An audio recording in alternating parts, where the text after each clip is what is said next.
liberté de l'être est un chemin indissociable de la conscience. C'est une impulsion de l'être intérieur qui s'exprime et ne demande qu'à s'expanser dans toute sa grandeur et sa globalité. Elle n'est pas mentale. La liberté dont découle l'autonomie s'acquiert par la connaissance de son moi profond. Sans cette découverte et un travail sur nous, nous restons englués dans la dépendance d'autorités extérieures et nous ne sommes pas libres. Sans cette autonomie, nous devenons alors nos propres bourreaux et consentons à notre propre esclavage. Puis, nous nous plaignons ensuite des conséquences. L'autonomie est un mot galvaudé dans nos sociétés actuelles, comme de nombreux mots. Il est issu du grec autos, soi-même, et nomos, loi, règle, c'est-à-dire les règles de soi-même. Et dans nos sociétés, nous en sommes bien loin. Nous soumettons à des influences extérieures, à des idéologies sectaires et à des modes de pensée extérieurs qui ne nous conviennent pas et qui ne sont pas valables pour notre création par soumission volontaire et dépendante de je ne sais quoi.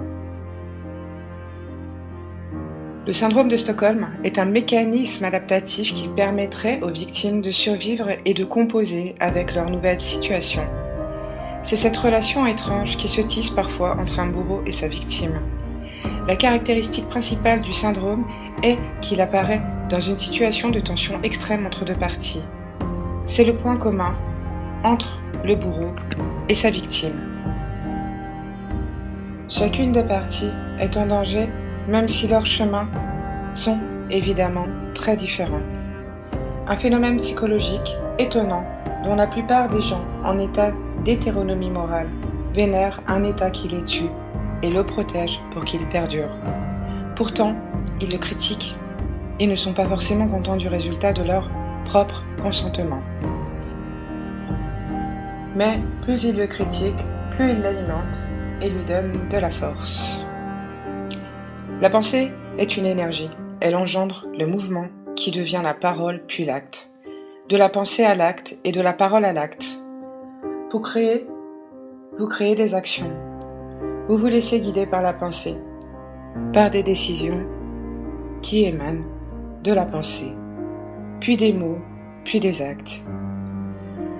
Vous êtes des architectes de la vie et vous êtes les ouvriers de votre vie.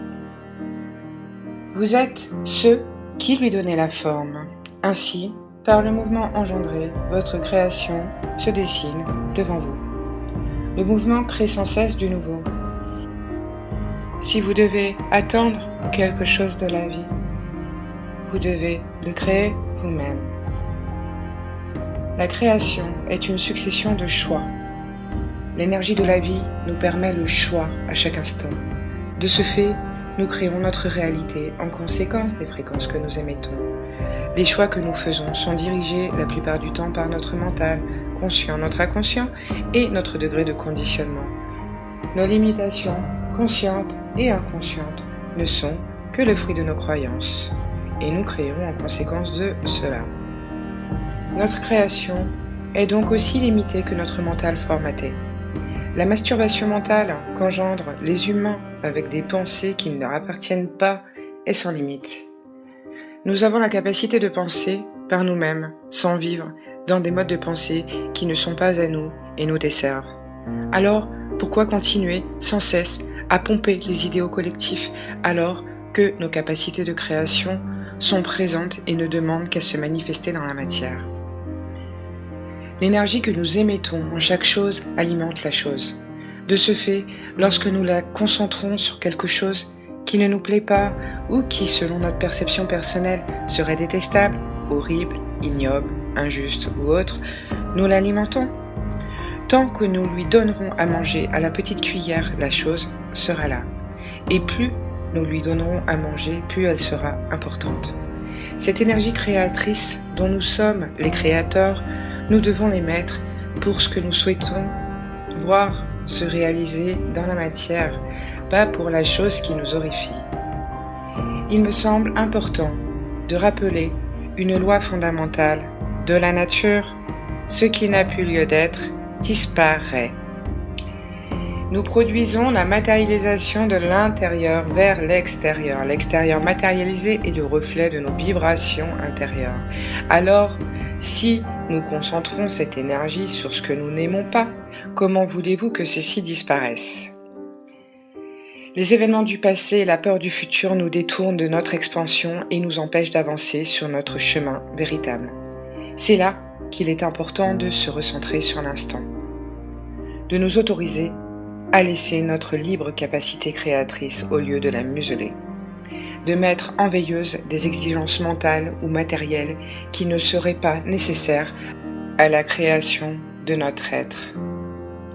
Votre authenticité profonde et véritable est unique et se suffit à elle-même. Vous êtes parfait. Laissez-vous guider par votre divinité sans retenue pour incarner la plus belle version de vous-même. Sortir des peurs, des attentes et des projections est un grand pas vers soi et vers sa véritable liberté.